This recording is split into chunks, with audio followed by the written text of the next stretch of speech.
Hi, Carlo. I'm super excited to welcome you today to this mini-series podcast. So I will start by telling you that I'm very excited for you to be actually my first guest ever that I'm registering. And the choice of talking to you today has been mainly driven by one, because I think it's extremely exciting what you're currently building with Chiefs Caps, and we're going to have a full half an hour for you to explain what it is, and also because you've are and have been an entrepreneur multiple times, and so actually you embrace very much the kind of profiles that we want to interview and we want to give a visibility in this podcast. So I'm very excited to have you with me today, and thank you very much for joining. Ciao Adri, a pleasure to be here. So thanks for the invite. Very nice. So I'm gonna start by asking you a bit of your background and how did you end up doing what you're doing today? Of course, background. Well, for the last 4 years, I've been in several, maybe let's say a couple of tech startups, of which the last one was my own. And it's exactly that experience that made me understand that not all startups need to be tech startups and not all founders need to be tech founders. So here we are. Big Nice, change. Nice. Would you maybe tell a bit more like where do you come from, like where did you grow up, and like how you've basically ended up doing like what has been your professional kind of career till now? Absolutely. So was born in Milan, grew up in Rome, finished my high school in the UK, then moved to the Netherlands for university. And there it took almost a year to travel the world by motorbike. It was a big sponsored trip where I involved different brands, Garmin, Royal Enfield, National Geographic. Decided that traveling, being a content creator full time, was not my calling, or at least not at the time. So then I moved to the startup space. First worked in a startup accelerator in South America, in Chile. Then moved to Berlin, worked in a food tech company, and then brought to Italy a German startup that does logistics for e-commerce brands. And I said, okay, now I'm ready to launch my own startup. Entered the AI space, and it was a massive flop, big failure, very very rough on the mind.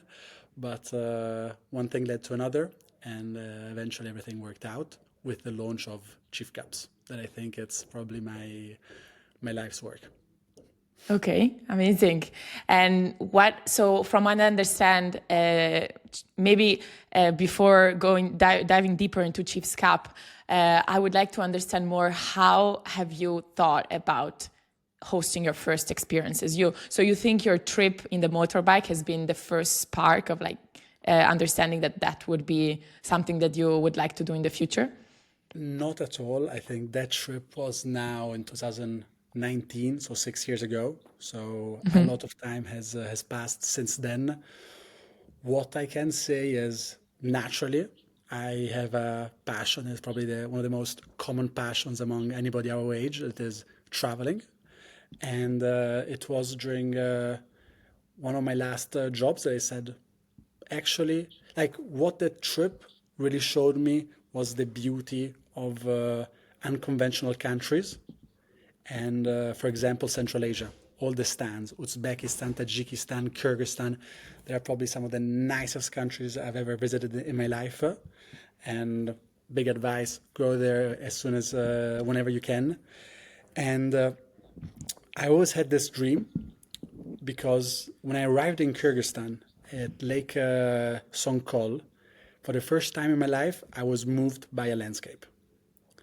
And for years, I lived with this like dream in my mind. I have to come back to that place with my friends. I have to bring my friends to that place.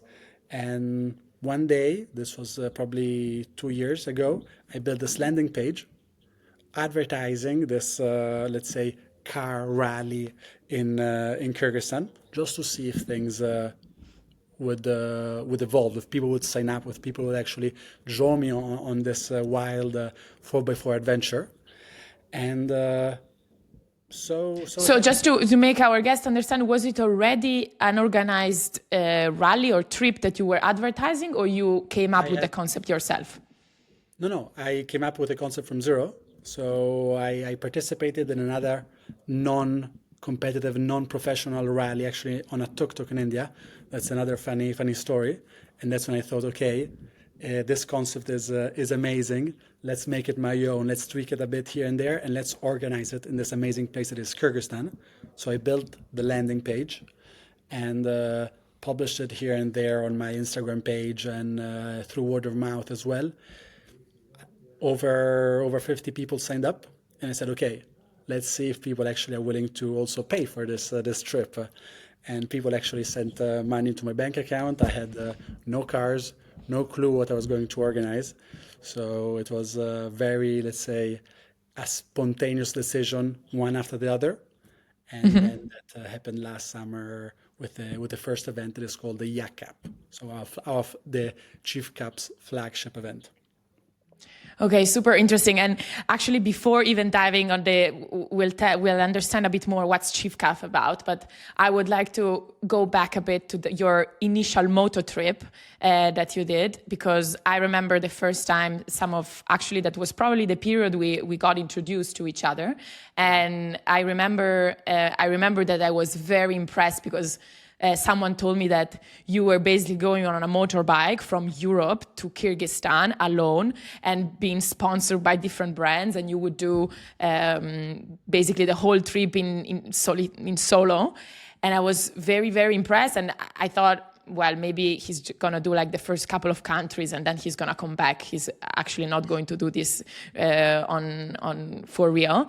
Although I must say that there are few concepts like this. I remember there is a rally in Morocco. There are different like Mongol rallies, so people going by car also to Mongolia. There are different concepts in that space, but still, like what you were doing, I think it was quite special because you were driving solo, and on top of that, doing an amazing video that I actually invite all of maybe you're gonna, which we leave in the comments, the links to the original video of your moto trip. I think many people would be interested to see. So tell us a bit more how that idea started, because I think that this trip in specific is what made you think that today you are confident in organizing different rallies, in finding yourself in this situation where you have to organize many different people having a car and driving it like in the middle of nothing. So I feel like that trip has been quite special for you, and it's shaped a bit the kind of experience creator that you are today. So I would love to know, how did you start that trip, and what has been the best and maybe the most challenging moment during that trip? Absolutely. So first of all, the trip did not finish in Kyrgyzstan. The last destination was Bhutan. Abu So Dhabi. Kyrgyzstan was probably the half the middle point of that trip.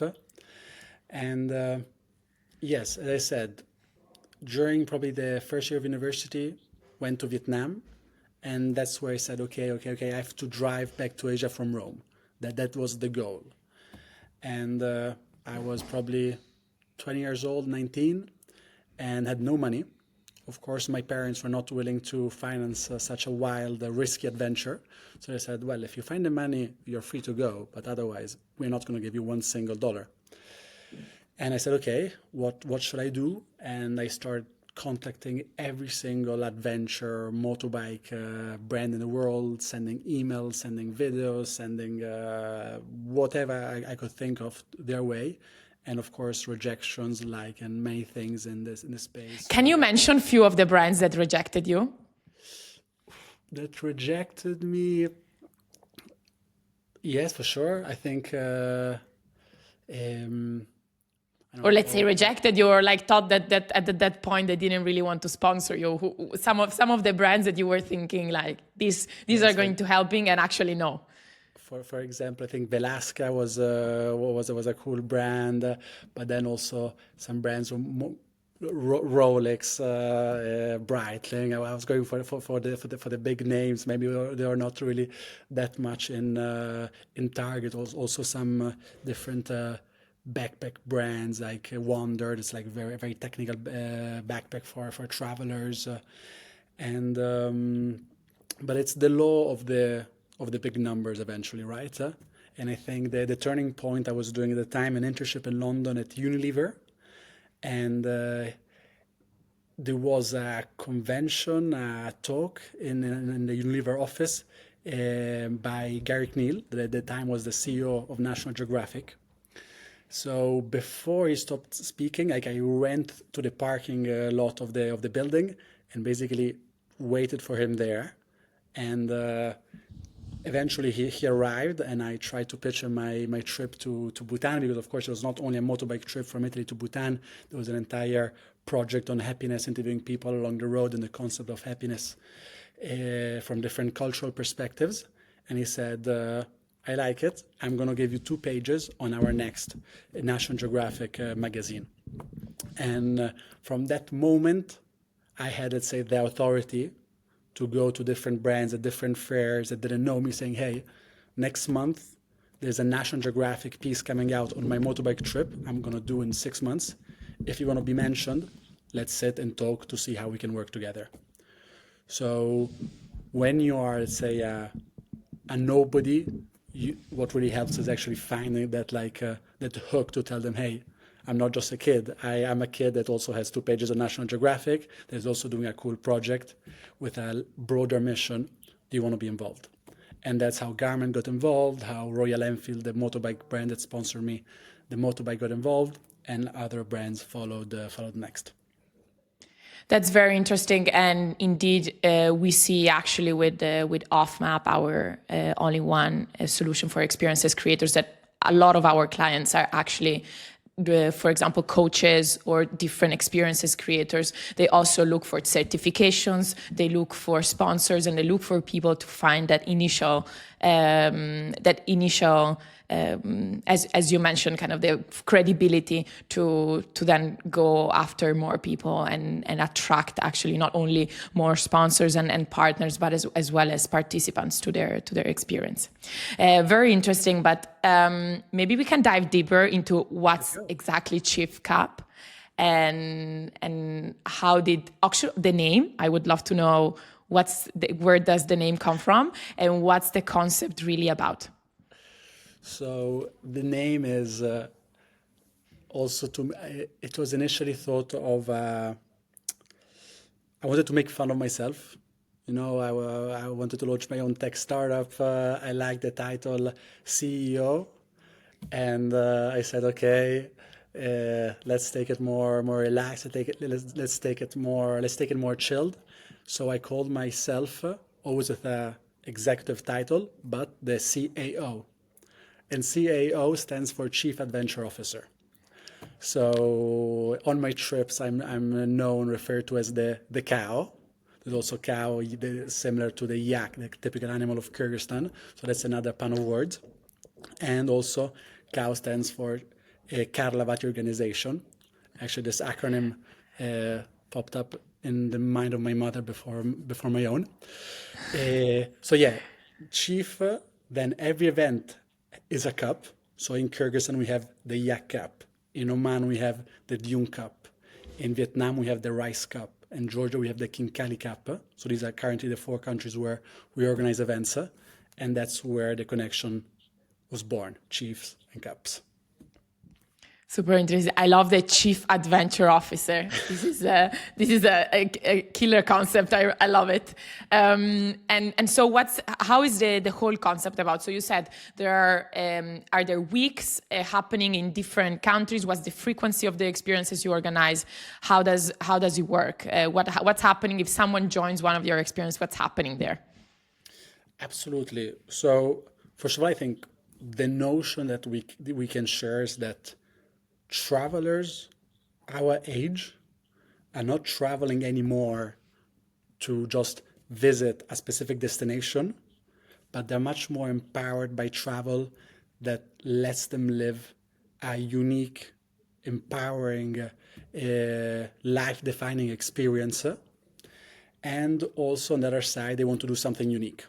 They want to feel different. They want to feel special. And third part is, luckily, creators like myself benefit from this, is they want to do something that also looks good on Instagram. And so that cool social vibe is also important. What we do at Chief Caps is really creating non-competitive adventures in the most remote corners of the world through a very unique, let's say, structure of competition. People are not competing on speed, but they're competing on collecting on as much as they're competing for who collects the most amount of points during the event. Our events last more or less between 7 and 9 days. How do you collect points? By completing different challenges. And every country, every event has their specific challenges. So for example, in Kyrgyzstan this summer, we have every hitchhiker you pick up, X amount of points. Every mountain pass that you do above X amount of meters, let's say 3,000 meters, mountains there are super high, X amount of points. The first team to take a selfie with a yak, a typical animal, X amount of points. And through this, they really manage to see the wildest and most remote corners of this planet, designing entirely their own route. I don't tell teams where to go. There's like a mid-event checkpoint where people regroup. Of course, it's nice also to talk to the people, meet new people, but it's your own trip. You're out on your own. Because what is really important for me, at least from my experiences, from my vision and mission, it's really fighting that caravan sensation, where everybody is on a bus or is in a line of cars doing the same thing, because that is not travel. Until you lose yourself, you're not really living. And therefore, that's why Chief Cups for us, it's really important that there's a lot of chaos. A lot of, A lot of chaos. the way I call it is organized chaos. And So what makes your experiences special and meaningful, we could say that there is a lot of chaos. there's a lot of chaos. Chaos and a cow. And when you say there is a lot of chaos, can you make few examples, like what actually happened? So how many different cars are there? Can they reach out to you? Do they have any connection to to their phone? Why you say that it's chaotic? Of course. So you asked several questions there. Of course, I'm always on the ground with mechanics, photographer, and I have like everybody's like GPS tracked. So more or less I know on a map where people are. And you don't always have signal, but at least it's countries like Kyrgyzstan, Oman, where locals are very friendly. So if there's a problem, they're going to help you out. And as soon as you get in contact with me, we understand if it makes sense for me to come all the way there, because you might be 4 or 5 hours from me, or you can actually solve the situation independently. And officially it's an unsupported adventure. So it's expected from teams to be self-reliant and manage to figure things out. It's part of the game. But if something happens, of course, I'm there and I will be there as quickly as possible. And the chaos, what I mean with the chaos, it's... By the way, chaos also is CAO, Chief Adventure Officer. Exactly. It's all tied up. It's all connected. It's all connected. Love the concept. It's, first of all, cars break down. You're driving on rough roads, and in all honesty, people rent a car, they're on adventure, they're hyped, they have adrenaline. They don't always respect the vehicles. So I've seen people driving in the most destroyed and probably inexistent roads at insane speeds, and of course, and they break the car and say, "Oh, Carlo, the car is broken." So we're going to fix it, of course, but they will lose time. So it's also up to them to how risky they want to be. But then I know they're always driving on really tough terrains. In Oman, they're driving in in the sand and super high dunes. In Kyrgyzstan, they're driving at 4,000, even 5,000 meters of altitude on rocky roads. They're crossing rivers. So cars get stuck, cars break down, and you don't always have signal. You might be far away. The next person that could pass on that road might appear in 4 hours.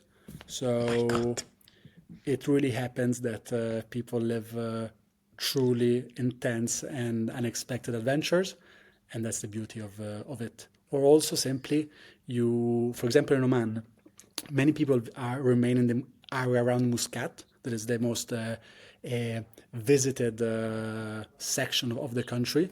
But the deep south is mesmerizing. It's extremely beautiful. There are very, very few tourists that go there. So when locals meet you, they are so happy. And one of the challenges in the Dune Cup, the event in Oman of 2 months ago, was the team that cooks the most gourmet camping dinner. And more than one team actually that arrived in the villages in the south got gifted from local fishermen, like tunas, like 40-kilo tunas, 50-kilo tunas. And then the chaos is also, shit, I have a 40-kilo tuna. How do I cook it on like a small camping stove, right? So it's also about these little things that make The, magic happen. and did you came up with the concept of the most gourmet camping dining? I love cooking, so yeah, that was one of my ideas for the challenges. Interesting. And how do you typically design these experiences? So do you first, like, what's your design concept without thinking, okay, you started, I think, from Kyrgyzstan, and then now you're expanding in different countries, and you did Oman, like, for example, the Oman one. How did you go about designing the actual full experience and coming up also with these special moments? So you naturally need to have a very, very good understanding of the country. So for Kyrgyzstan, on my motorbike trip, I spent more or less an entire month there. So I basically, in that month, really explored Kyrgyzstan inside and out, and also made my first partner, let's say, connections. And then in Oman, I'd never been in Oman until November, and the first Dune Cup was in February. So in November, I actually spent probably 2 weeks traveling as much as I could, day and night. And in those 2 weeks, I had a good idea of what could be done, what could not be done, what could work, what could be exciting. And especially, nonetheless, the point here is I had a good understanding things could work out. But when you launch a new trip, it's also, you have to wing it. It's Yeah. more of a gut feeling this can work. And specifically with my format, right, where it's really people that you tell them this is an amazing country. These are the things that you must do that are really exciting, but you are the pioneers. This is an adventure, and so go and adventure. Go and then explore, then explored. And I think this is one of the powerful and shared exciting concepts that people signing up understand and are willing to go for. That's very, very nice. And did you have in mind a specific target customer for your experiences? Definitely things call for a bit of life experience. So I'd say early mid-20s to early 30s, just because then life gets a bit more complicated with marriage, kids, and so for now, I think this early mid-20s to early 30s is the target, and probably eventually also opening up to over 50, because the many parents of the people that participated that have also texted me, hey, please organize something also for us. We want to participate. Yes, and there you need someone to cook for them the gourmet dinner, or are they going to do it themselves? This is very funny. Okay, so starting with, I guess, are there women as well coming, or only guys? Of course, and we're working to increase the percentage. This summer, it's 32% are women out of the 70 people cohort joining the Kyrgyzstan event. And are you mix and matching the people in the cars, or people already come as a group usually? As of now, people have come as a group, but for future editions, we are working towards um, also doing this mix and match, because we have received several people saying, "Hey, I don't have any friends Yeah. to join me. Do you know anybody else that is looking for an extra member?" Also because probably in summer it's very easy to find many people that have holiday to join such a trip, but Yeah. actually the rest of the year is very challenging to find maybe friends that can't take the holiday, or they're not working in that specific moment. And in 2026 on our calendar we have 6 events, so, and only probably a couple are in July and August. Okay. So that's And where. these are 1 week long, or like, or a couple of week long? Like usually people take holidays to come, or how does, Yes. okay. So for now it's eight. The events last 8 days. Yeah. We are working towards probably also unlocking a new location that will require a couple of extra days more, just because it's more far away. But for Yeah. now, it's this 5, 6 days of holidays that people need to ask, and Yeah. for quite a nice trip.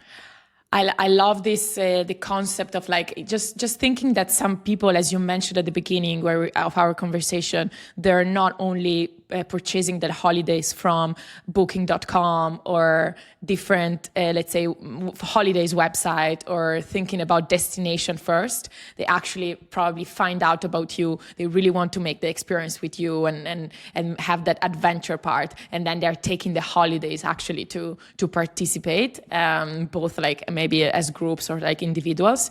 And I think as we basically take a step back and look in general about the experiences market, we are seeing this more and more of actually booking for travel coming from creators like you, versus big marketplaces. Interesting. So I would want to jump a bit of in a more business section of the interview, kind of understanding a bit more the economics behind what you're building. So how do you, how much first of all do you collect from tickets? If you can give a range, and then how do you handle all the cost behind it, to understand a bit, and also inform people that are interested in creating different experiences in different fields, maybe not only rally or cars and adventure, but also like other fields. What are the things that are important there, and how did you manage to create out of this passion your business? So as of now, the events for 2026, the 4x4 ones, because there's also an event by motorbike that's slightly cheaper.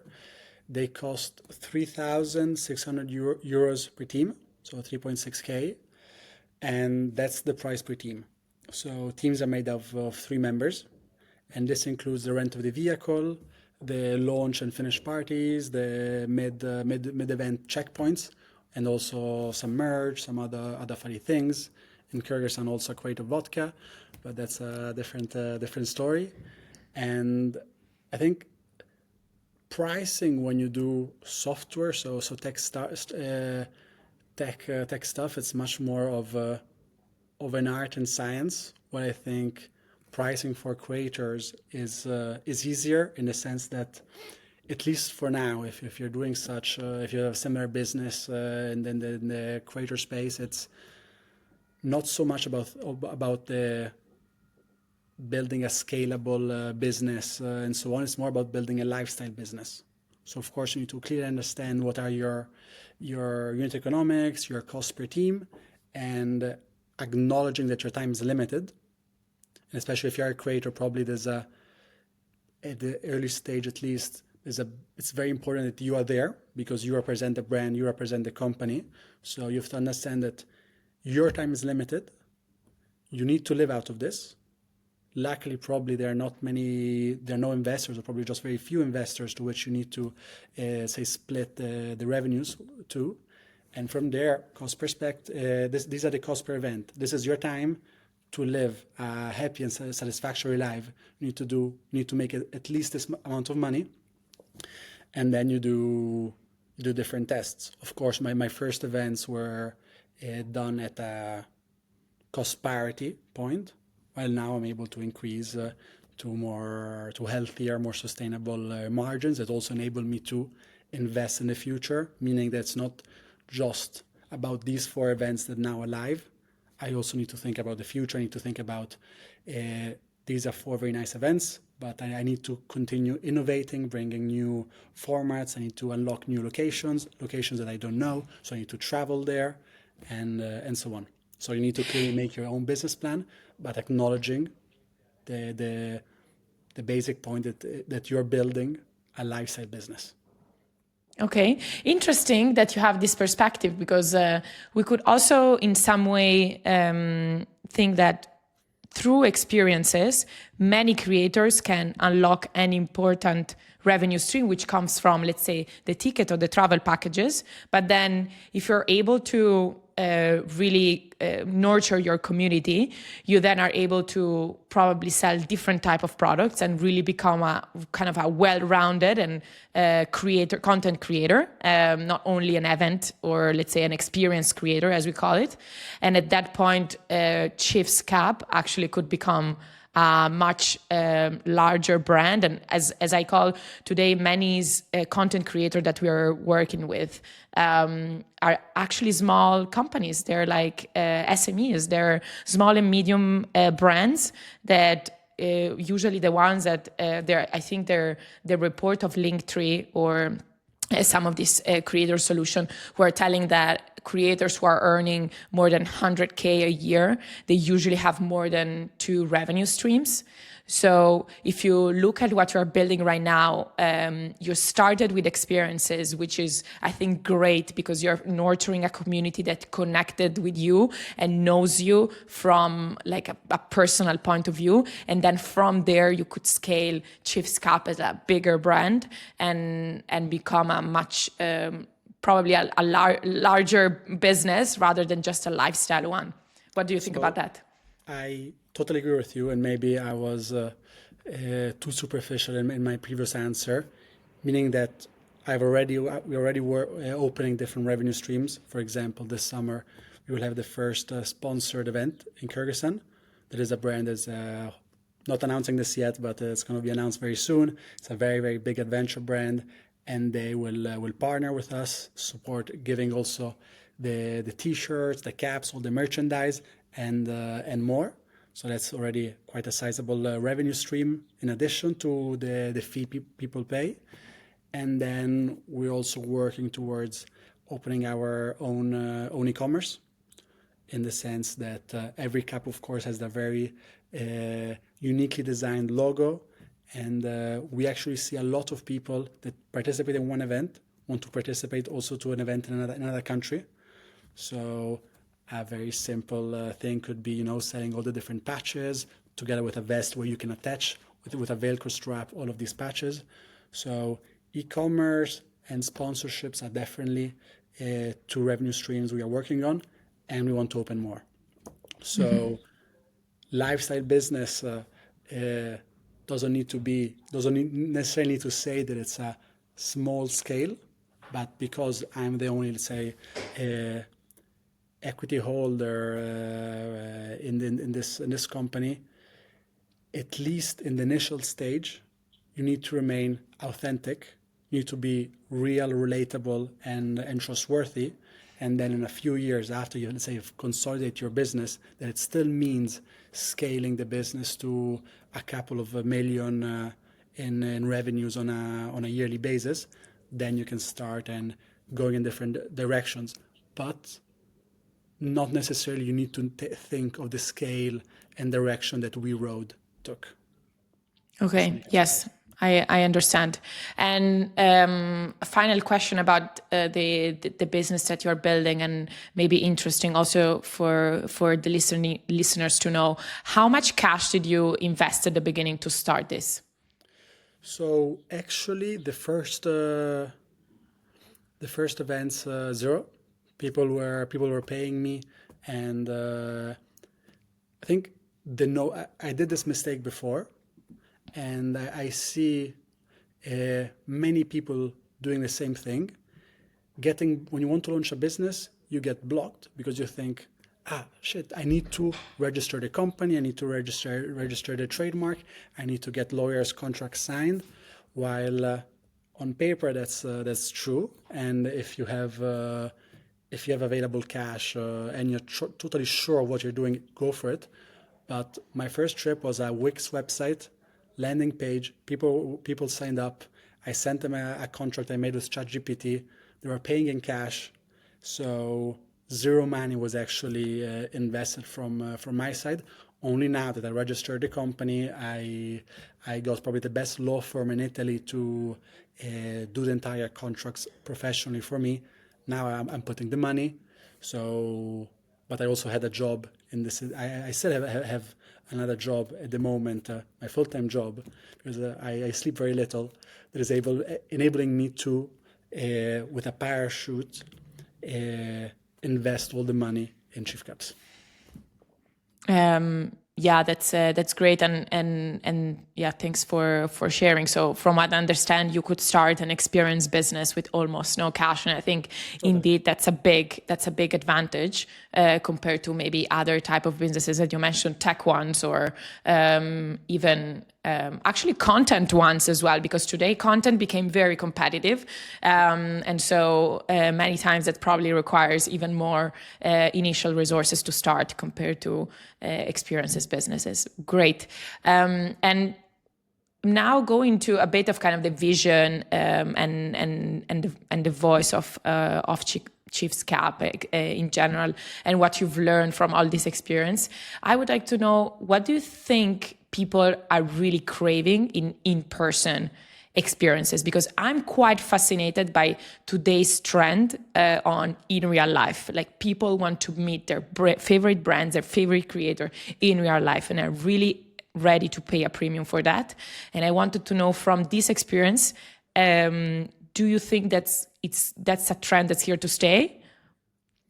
So I think I can see that the trend that you are mentioning.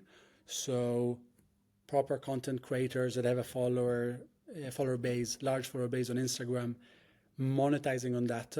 So that's absolutely a thing, and lucky those content creators.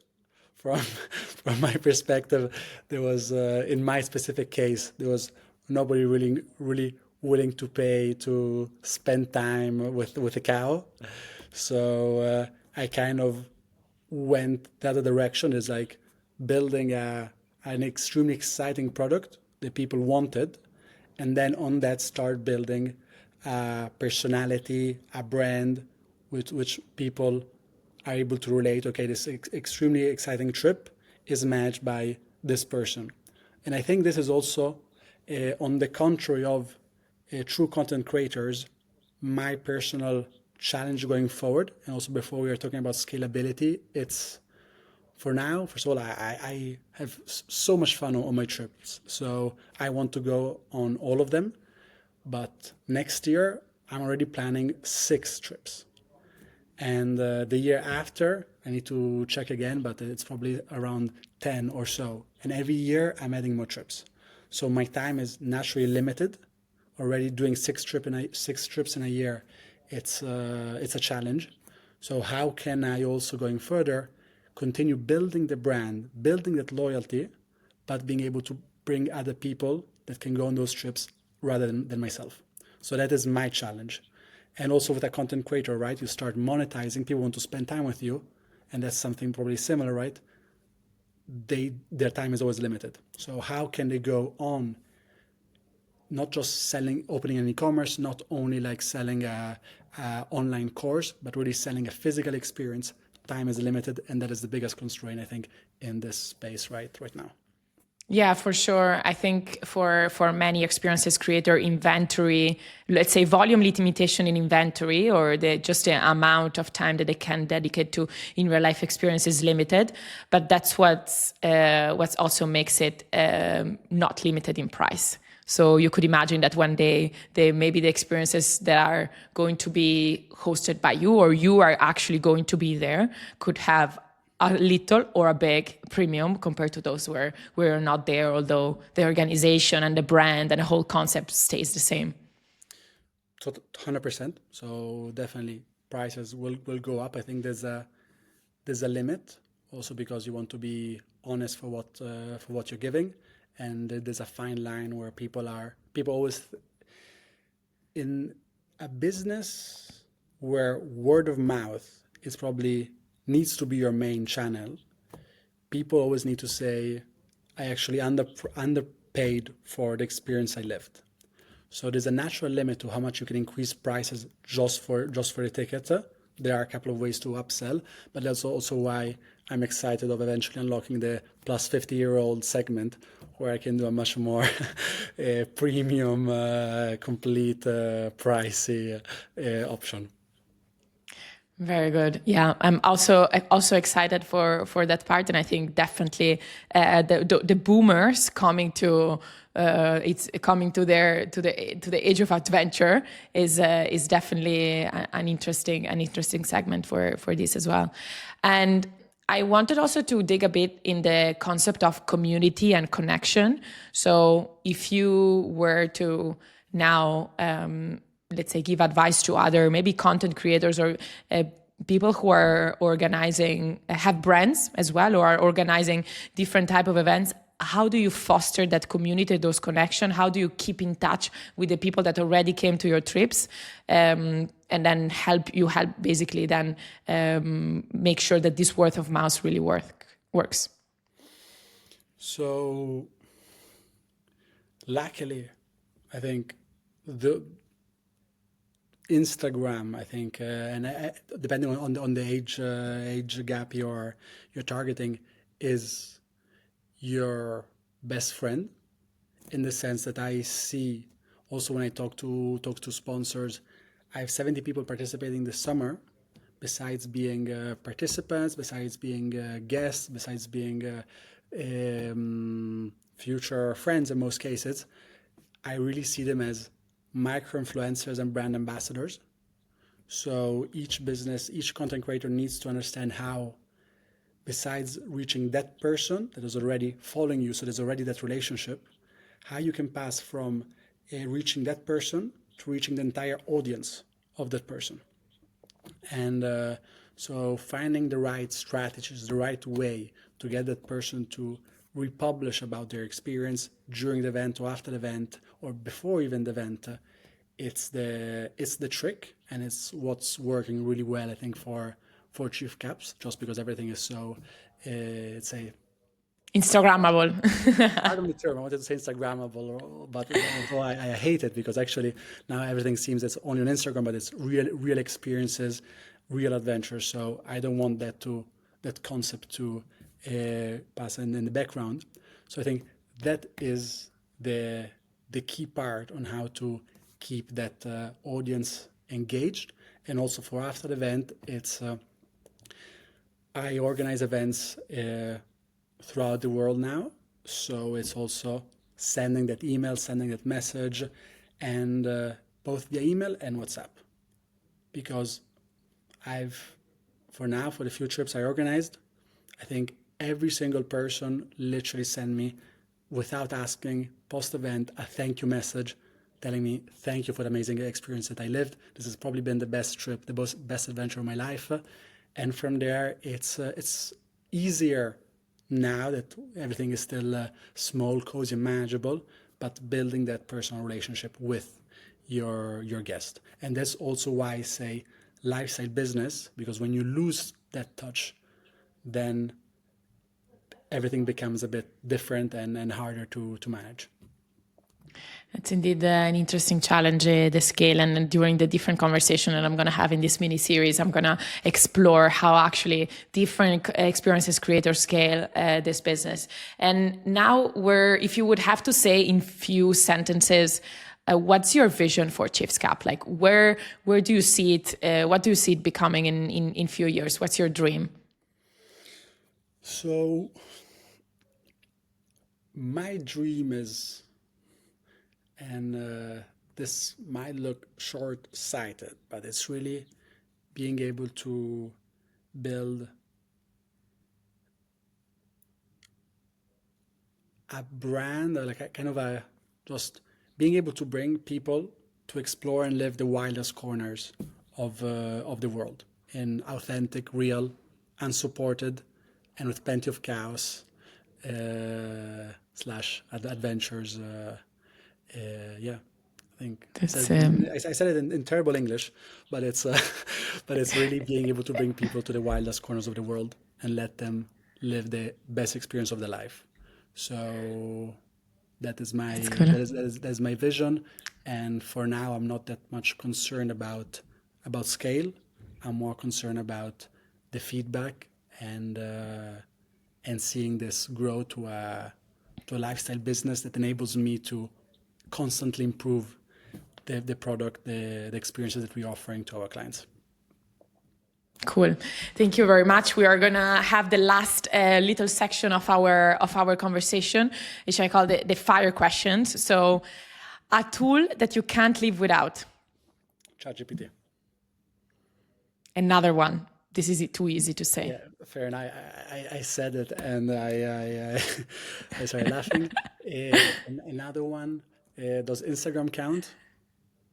Instagram count. Okay. Instagram or Wix. I'm terrible with building websites, so I did everything on Wix. That's a very good, very good to know. Favorite city and why? Favorite city. I'm not that much into cities actually, so that's a tough one to ask. I will say probably Stockholm or Copenhagen, just because I like the Nordics, all the water, all the adventure you can go to in a few minutes away from the city. Interesting. And the favorite space or venue that you've ever been? Space or venue? So Yeah, space or venue. space or venue, I think it's I don't know why I'm gonna say Sagrada Familia, just the lights of all the windows. I think that was really an experience. Nice. And someone you'd love to co-host your experience with? That's I met Harry Styles this weekend, so I'll definitely be happy if Harry Styles joined one of my events soon. Calling to Harry Styles, we're gonna tag him into the short video. Let's see if he joins you for a trip. And most unexpected thing that's ever happened in one of your experiences. Okay, I think the most beautiful thing that happened was when I was for the first time on my own in Kyrgyzstan. I got stuck in a swamp with my motorbike. It was late afternoon. I had no water, no food, no phone signal. And after probably half an hour of contemplating the clouds and starting to prepare my tent for the night, I see a nomad in the distance on his horse with several sheep. So I started like with my motorbike horn to try to call him, grab his attention, and finally he arrives at the gallop. He clearly understands I'm stuck, so he passes me his how do you say it? Indiana Jones whip, Whip. rope, and we tie the motorbike to his horse, and he kicks his horse when he's still on top, and the horse collapses in the swamp, and the nomad flies headfirst into the puddle, into the lake himself. Starts screaming, probably insulting me in local language, and gallops away, leaving me there alone, even more stuck, even more wet, because I had also gone into the swamp at that point to help him. But luckily, after another half an hour, he came back with a friend. So with 2 horses, 2 ropes, we were able to rescue the motorbike, and eventually spent 1 week with them in their own nomad village, going horse riding with them, bringing the sheep out with their kids. So that was probably one of the most beautiful experiences I ever lived in Kyrgyzstan. Amazing. Love this story. Thank you for sharing. We came to an end of this great conversation. Thank you very much again for the time. It has been extremely inspiring, I think, for not only for me, but I hope for many other different experiences creators, especially the most adventurous one. Yeah, speak you next time. Thanks, Adri. A pleasure. It was really nice.